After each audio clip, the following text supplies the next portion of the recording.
भारत एक ऐसा देश जो अपने गौरवशाली इतिहास और अनगिनत सभ्यताओं का साक्षी रहा है।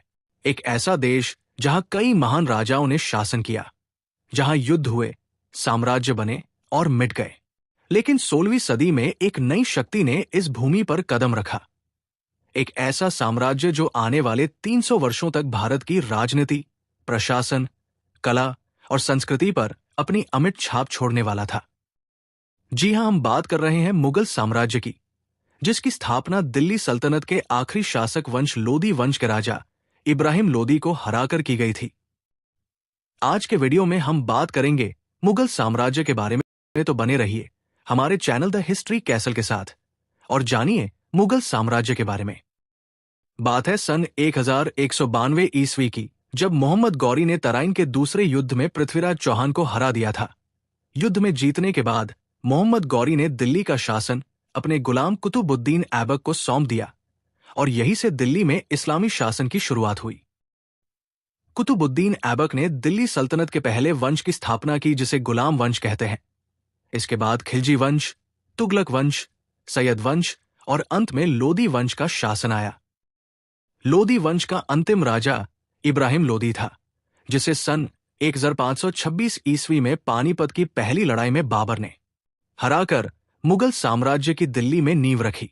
वीडियो में अब जानते हैं मुगल साम्राज्य के अंतर्गत शासन करने वाले मुगल शासकों के बारे में, जिसमें सबसे पहले नाम आता है मुगल साम्राज्य के संस्थापक बाबर का। बाबर तैमूर और चंगेज खान के वंश से संबंध रखता था। बाबर का जन्म 14 फरवरी 1483 को फरगना, वर्तमान उज्बेकिस्तान में हुआ था। उसका असली नाम ज़ीरुद्दीन मोहम्मद बाबर था। मात्र 12 वर्ष की आयु में वो फरगना की गद्दी पर बैठा। इसके बाद बाबर ने पहले समरकंद और काबुल पर अधिकार किया। फिर दिल्ली के सुल्तान इब्राहिम लोदी की कमजोर सत्ता और उत्तर भारत में व्याप्त राजनीतिक अस्थिरता ने उसे दिल्ली पर हमला करने का अवसर प्रदान किया।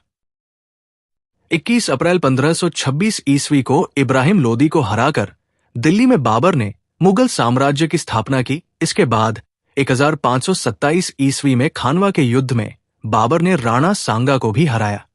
बाबर ने अपनी आत्मकथा भी लिखी, जिसे बाबरनामा कहते हैं, जिसमें बाबर ने अपने अच्छे और बुरे सभी अनुभवों को विस्तार से बताया है। सन 1530 ईस्वी में आगरा में बाबर की मृत्यु हो गई और उसे काबुल में दफनाया गया। बाबर की मृत्यु के बाद उसका पुत्र हुमायूं उसका उत्तराधिकारी बना और दिल्ली की सत्ता संभाली। नासिरुद्दीन हुमायूं का जन्म 6 मार्च 1508 ईस्वी में काबुल में हुआ था। वे बाबर के सबसे बड़े पुत्र थे।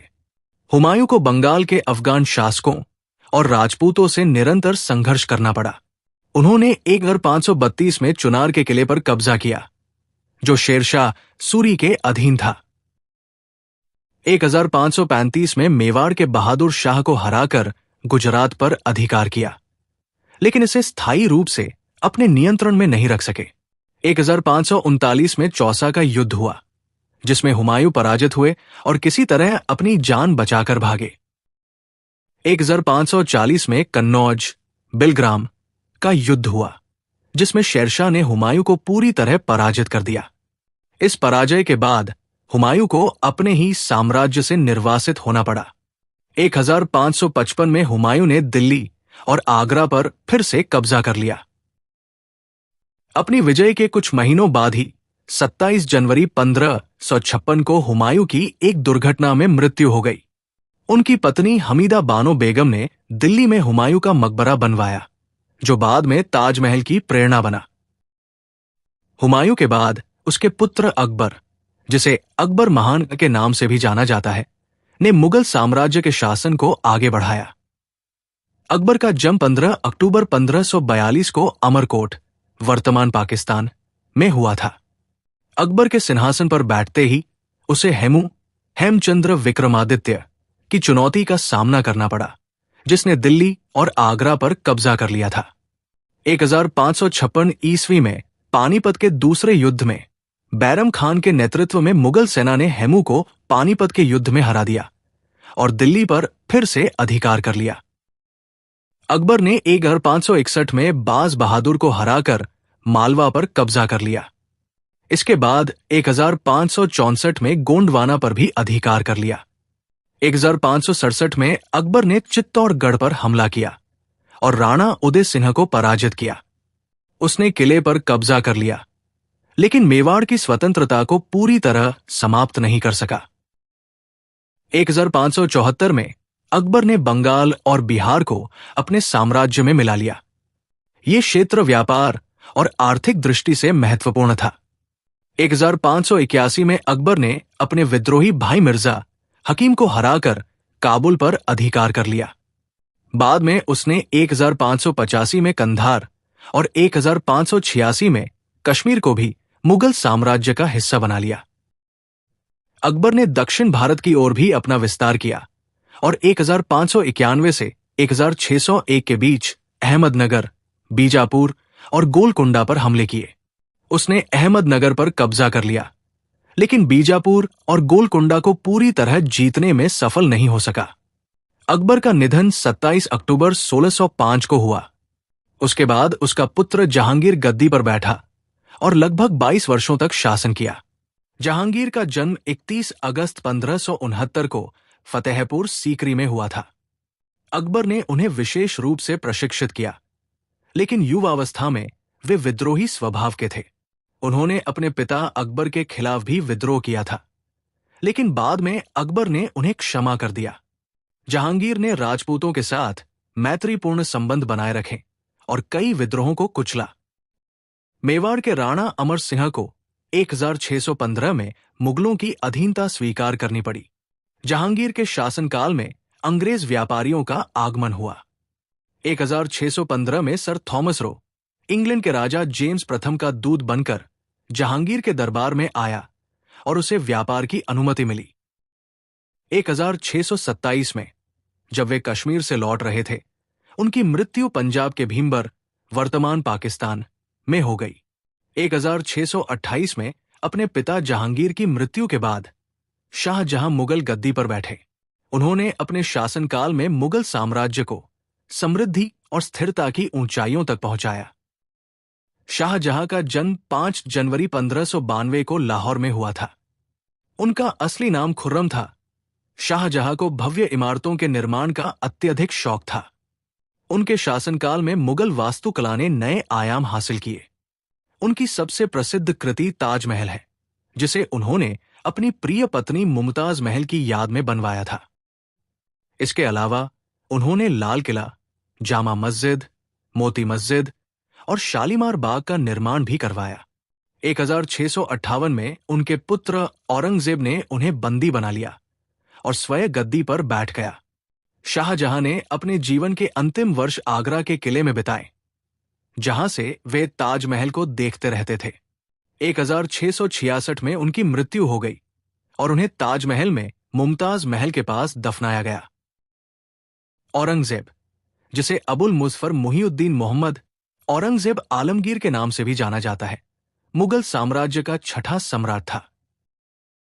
उसका शासनकाल 1658 से 1707 तक चला, जो मुगल इतिहास का सबसे लंबा और विवादित दौर माना जाता है। औरंगजेब ने पूरे भारत में मुगल साम्राज्य का विस्तार किया और इसे अपनी चरम सीमा तक पहुंचाया। उसने बीजापुर और गोलकुंडा जैसे दक्षिण भारत के शक्तिशाली राज्यों को अपने साम्राज्य में मिला लिया। औरंगजेब ने इस्लामी कानून, शरिया को कड़ाई से लागू किया। उसने जजिया कर को फिर से लागू किया, जो गैर मुस्लिमों से लिया जाता था। मंदिरों को तोड़ने और दरबारी संगीत पर प्रतिबंध लगाने जैसे निर्णयों ने उसकी छवि को कठोर बना दिया। उसने अत्यधिक सादगी को अपनाया और शाही दरबार में अनावश्यक खर्चों को कम किया। हालांकि उसकी धार्मिक नीतियां हिंदू राजाओं और आम जनता में असंतोष का कारण बनी। औरंगजेब के समय में कई विद्रोह हुए। मराठा नेता शिवाजी के साथ उसकी शत्रुता प्रसिद्ध रही। उसने शिवाजी को बंदी बनाने का प्रयास किया, लेकिन वे चतुराई से भाग निकले और मराठा शक्ति को पुनः संगठित किया। सिख गुरु तेग बहादुर और गुरु गोबिंद सिंह के साथ भी उसका संघर्ष रहा। राजपूतों और जाटों ने भी उसके शासन के खिलाफ विद्रोह किया। 1707 में उसकी मृत्यु के बाद मुगलों की शक्ति तेजी से गिरने लगी। औरंगजेब के बाद जो मुगल शासक बने वो इस प्रकार है। 1707 से 1712 तक बहादुर शाह प्रथम, 1712 से 1713 तक जहादार शाह, 1713 से 1719 तक फर्रुखसियर, 1719 से 1748 तक मोहम्मद शाह रंगीला, 1748 से 1754 तक अहमद शाह बहादुर, 1754 से 1759 तक आलमगीर द्वितीय, 1759 से 1806 तक शाह आलम द्वितीय, 1806 से 1837 तक अकबर शाह द्वितीय, 1837 से 1857 तक बहादुर शाह जफर द्वितीय, जिन्हें अंग्रेजों द्वारा 1857 के विद्रोह के बाद गिरफ्तार करके रंगून जेल में निर्वासित कर दिया गया था, जहां पर उनकी मृत्यु हो गई और इस प्रकार मुगल साम्राज्य का पूर्ण रूप से अंत हो गया। अब वीडियो में बात करते हैं मुगल साम्राज्य की विरासत और भारत में मुगल साम्राज्य के प्रभाव के बारे में। मुगल साम्राज्य भारतीय इतिहास का एक स्वर्णिम युग था, जिसने राजनीति, समाज, संस्कृति, कला, स्थापत्य, प्रशासन, अर्थव्यवस्था और सैन्य प्रणाली सहित विभिन्न क्षेत्रों में गहरा प्रभाव डाला। अकबर ने धार्मिक सहिष्णुता की नीति अपनाई और दीन इलाही नामक एक नया धर्म चलाने की कोशिश की। वहीं औरंगजेब ने इस नीति को त्याग दिया और इस्लामी कट्टरता को बढ़ावा दिया। मुगलों के शासनकाल में फारसी भाषा को राजभाषा के रूप में स्वीकार किया गया। तुलसीदास ने रामचरितमानस इसी काल में लिखा। फारसी और संस्कृत के मेल से उर्दू भाषा का विकास हुआ। जहांगीर और शाहजहां के शासन में साहित्य, इतिहास और विज्ञान संबंधी अनेक ग्रंथ लिखे गए। मुगलों के आगमन से भारत में शाही पोशाकें जैसे अंगरखा, पायजामा और शेरवानी का प्रचलन बढ़ा। भारतीय व्यंजनों में बिरयानी, कबाब, नान और मुगली मिठाइयों की परंपरा मुगलों के कारण शुरू हुई। मुगल काल भारतीय स्थापत्य कला का स्वर्ण युग माना जाता है। मुगलों ने भव्य किलों, महलों, मस्जिदों और मकबरों का निर्माण करवाया, जो आज भी भारत की पहचान बने हुए हैं। संगमरमर और लाल पत्थर का भव्य प्रयोग, विशाल गुंबद, मीनारे और मेहराबों की अद्वितीय डिजाइन, भारतीय, फारसी और तुर्की शैली का मिश्रण मुगल कालीन वास्तुकला की विशेषताएं हैं। ताजमहल, जिसका निर्माण शाहजहां द्वारा करवाया गया था, जो प्रेम का प्रतीक और विश्व धरोहर है। लाल किला का निर्माण भी शाहजहां द्वारा करवाया गया था, जो भारत की स्वतंत्रता का प्रतीक है। बुलंद दरवाजा, हुमायूं का मकबरा, शालीमार बाग आदि भी मुगल वास्तुकला की विरासत है। मुगल प्रशासन की नीतियां ब्रिटिश काल और स्वतंत्र भारत के प्रशासन पर प्रभावी रही। आईएएस और आईपीएस जैसी नौकरशाही प्रणाली का आधार मुगल काल में ही देखा गया था। आज भी भारत में मुगल कालीन वास्तुकला, खान-पान, भाषा और पहनावे का प्रभाव स्पष्ट रूप से देखा जा सकता है। भारतीय लोक कथाओं, संगीत और त्योहारों में भी मुगल प्रभाव देखने को मिलता है। मुगल साम्राज्य की विरासत आज भी भारत की सांस्कृतिक धरोहर और ऐतिहासिक स्थलों में जीवित है। मुगल साम्राज्य की छाप आज भी भारतीय समाज और इतिहास में गहरी बनी हुई है। तो ये थी जानकारी मुगल साम्राज्य के बारे में। आपको वीडियो कैसी लगी? अगर अच्छी लगी हो तो इसे लाइक शेयर करना ना भूले। अपने सुझाव हमें जरूर दें। मिलते हैं अगली वीडियो में, तब तक के लिए धन्यवाद। जय हिंद, जय भारत।